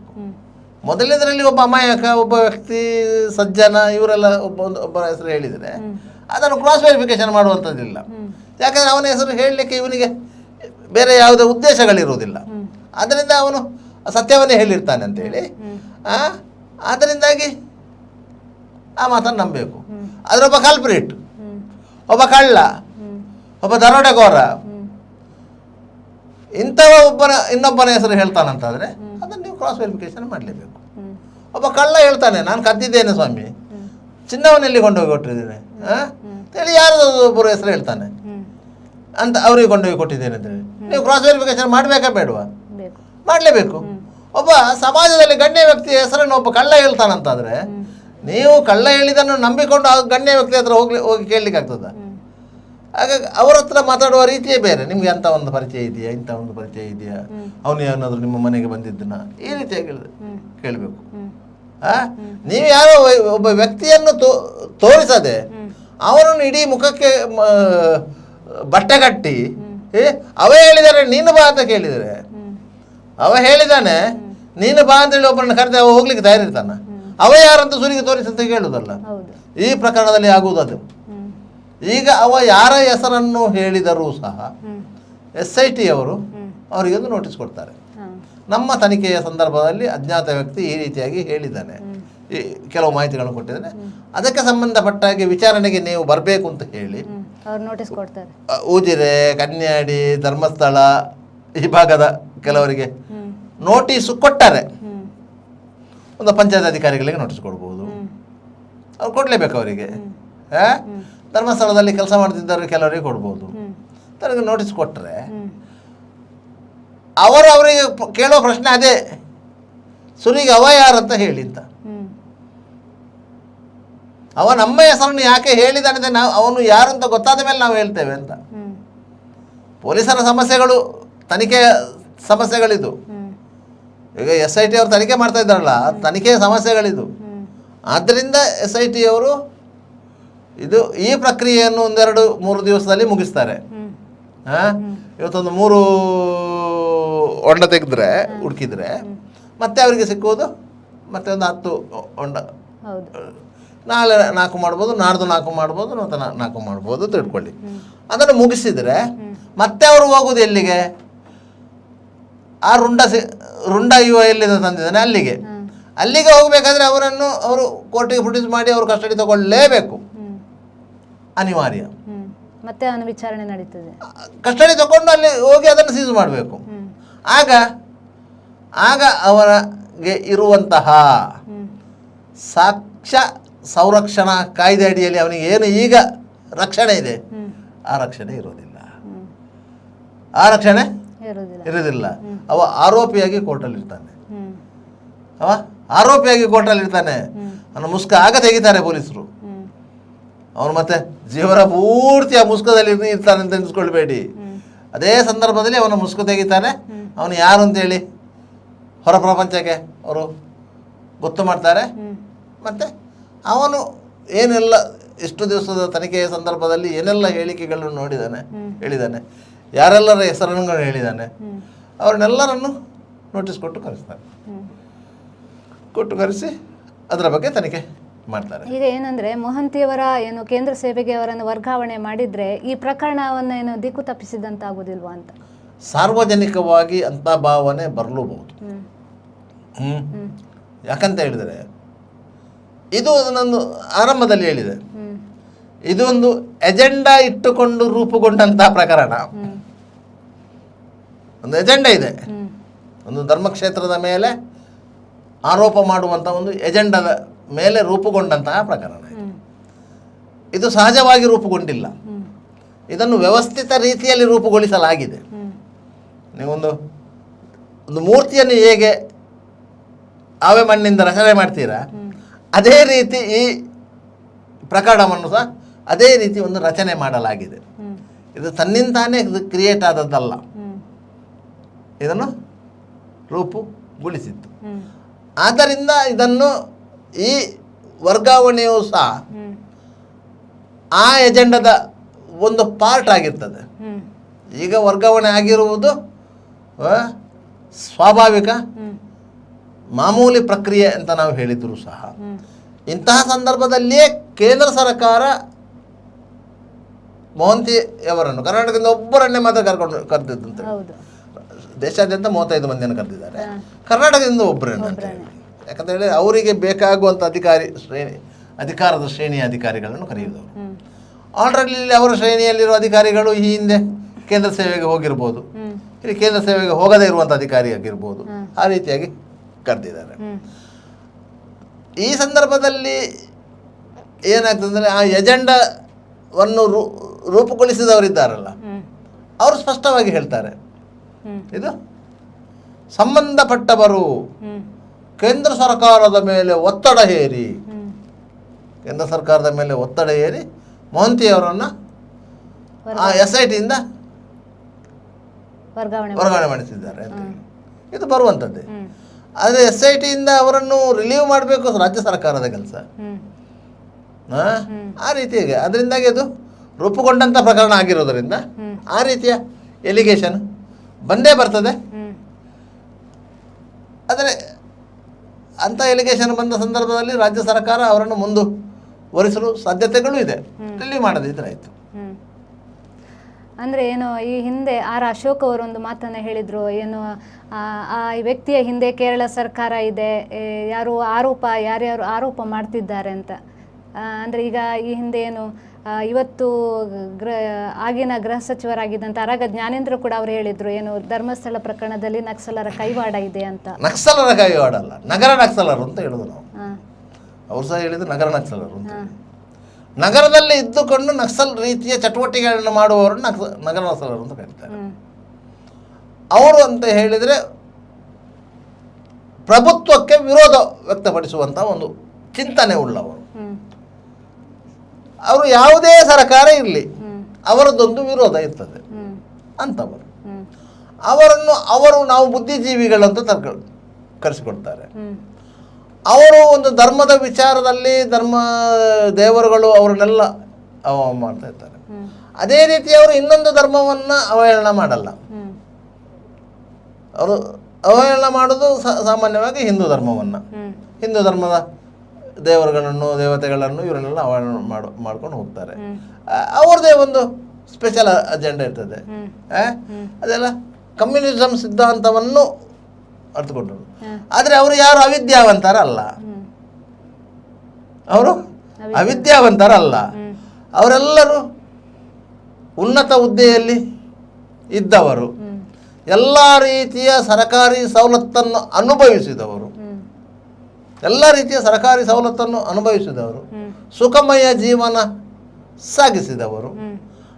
ಅಂಥವರು ರಿಟೈರ್ಡ್ ಆದ ಮೇಲೆ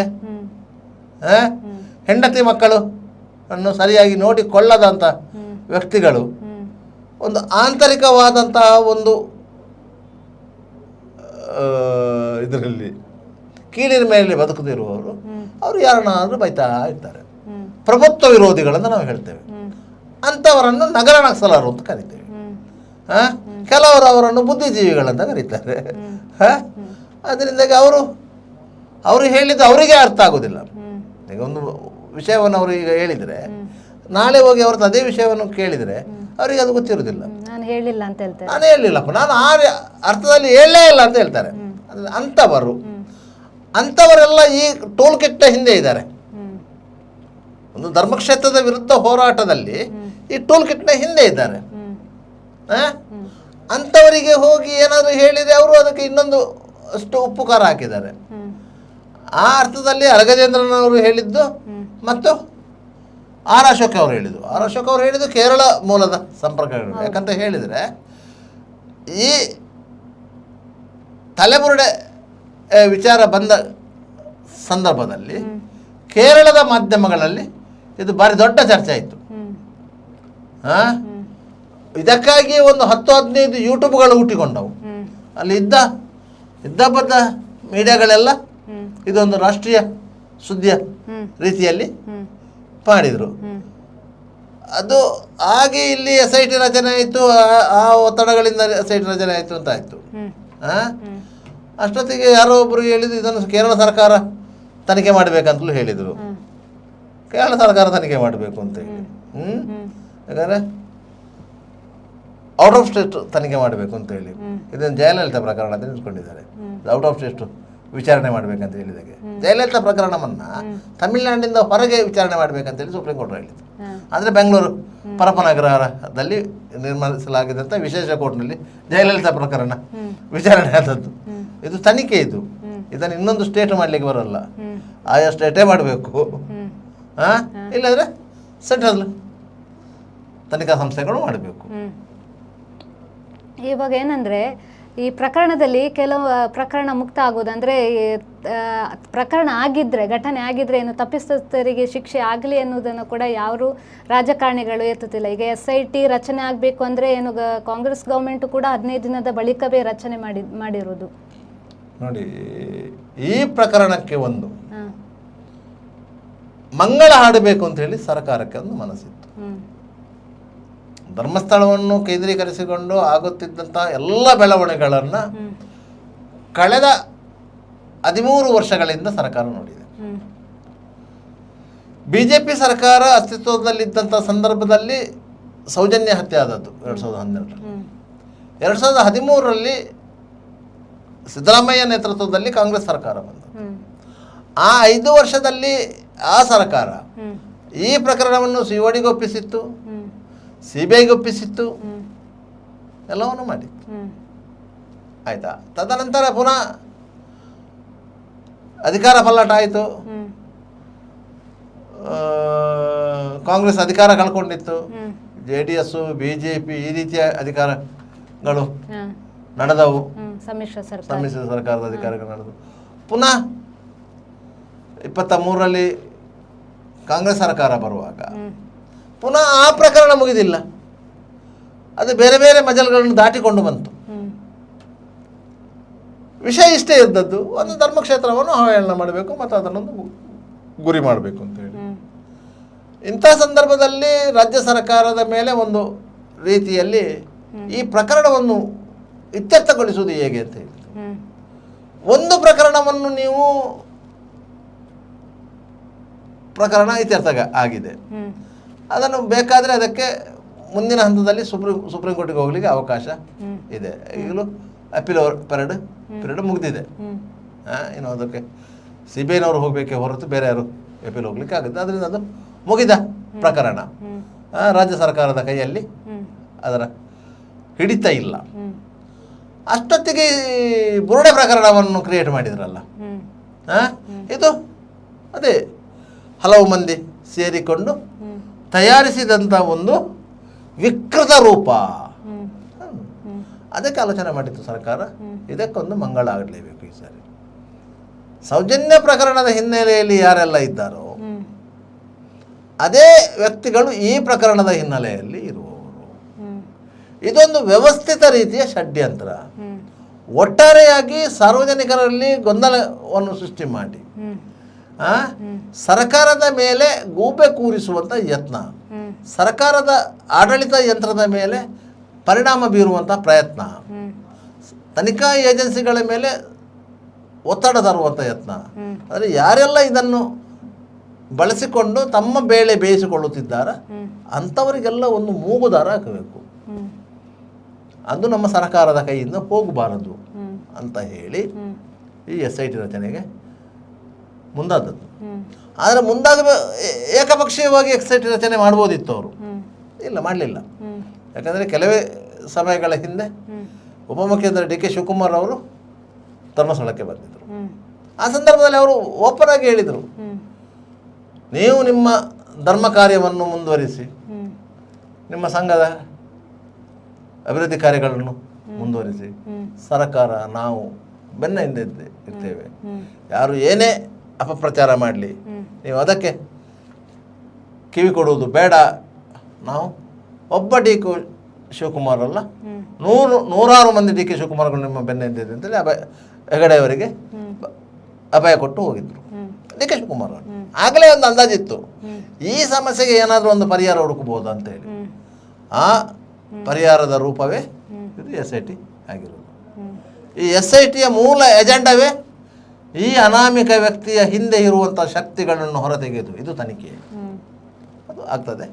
ಅಲ್ಲಿಗೆ ಈ ಏನು ಈ 13 ವರ್ಷಗಳಿಂದ ಯಾವ ಒಂದು ಹೋರಾಟಗಳು ನಡೆಯುತ್ತೆ, ಹೋರಾಟದ ಹಿನ್ನೆಲೆಗಳು ಏನಿದೆಯಾ, ಯಾರೆಲ್ಲ ಇದರಲ್ಲಿ ಉರಿಯುವ ಗಳದಲ್ಲಿ ಬೀಡಿ ಸೇದಲಿಕ್ಕೆ ಬಂದರು ಅವರೆಲ್ಲರೂ ಸಹ ಇದರಲ್ಲಿ ಪಾರ್ಟಿಸಿಪೇಟ್ ಆಗಿದ್ದಾರೆ. ಅವರಿಗೆಲ್ಲರಿಗೂ ಒಂದಲ್ಲ ಒಂದು ರೀತಿಯಲ್ಲಿ ಬಿಸಿ ಮುಟ್ತದೆ. ಸರ್, ಇವಿಷ್ಟು ಮಾಹಿತಿ ನೀಡಿದ ನಿಮಗೆ ಧನ್ಯವಾದಗಳು. ಇದಾಗಿತ್ತು ಈ ಹೊತ್ತಿನ ಸುದ್ದಿಗೊಂದು ಗುದ್ದು. ನಿರಂತರ ಸುದ್ದಿ, ಮಾಹಿತಿ, ಮನೋರಂಜನೆಗಾಗಿ ನೋಡ್ತಾ ಇರಿ V4 news.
Park with ease at Ajanta Business Center with security access and convenience at your fingertips.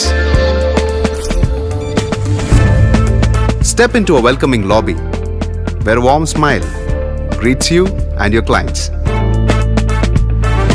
With top-tier amenities, Ajanta set the stage for our success, leading us to Ashoka Business Center as a next upgrade. Invest in workspaces managed by Vertex. Invest Smart.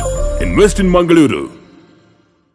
The Father Mullah Charitable Institutions, the most modern linear accelerator, only one of its kind in this region for specific burning of cancer cells. We have all precision equipments and instruments for both invasive and non-invasive surgical procedures and diagnosis, ultrasonic color Doppler, CT scan and MRI machines. The operation theatres are equipped with contemporary equipments, high-tech intensive care units, neo and postnatal units, burns unit, cath lab and cardiothoracic units are fully equipped. Our NICU is the largest in the city. The blood bank and cell separator and casualty are 24-hour services. The Father Mullah Charitable Institutions. Ideal ice cream, milky way to your heart.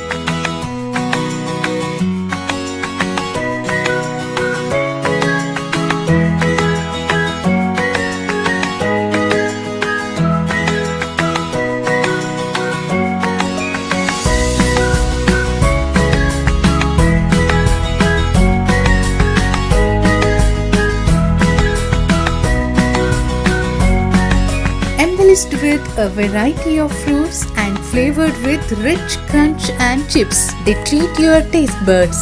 Ideal ice cream.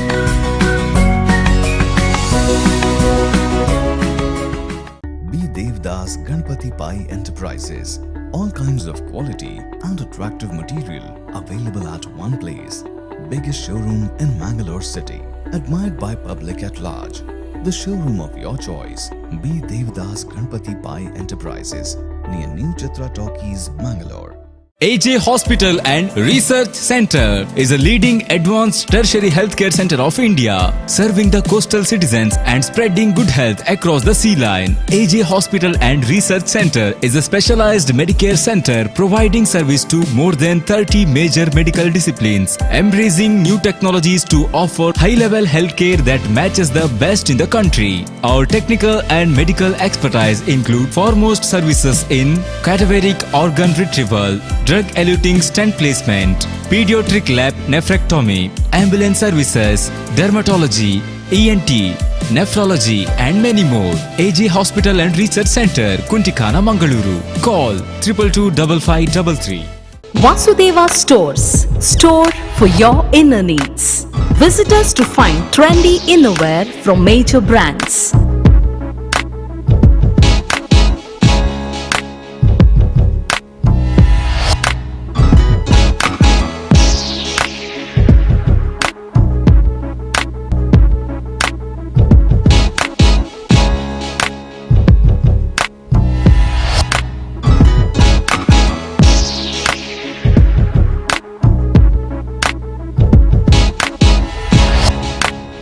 Visit Vasudeva Stores, ground floor, Ideal Towers near Sharavu Ganapati Temple, Mangaluru.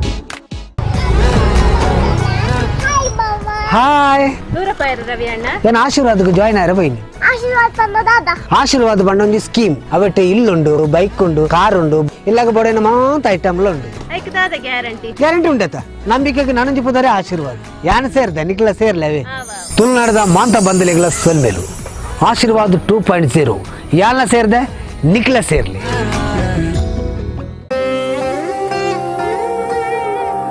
ಆಹಾ shining ಆದ್ರೆ ಏನೋ missing.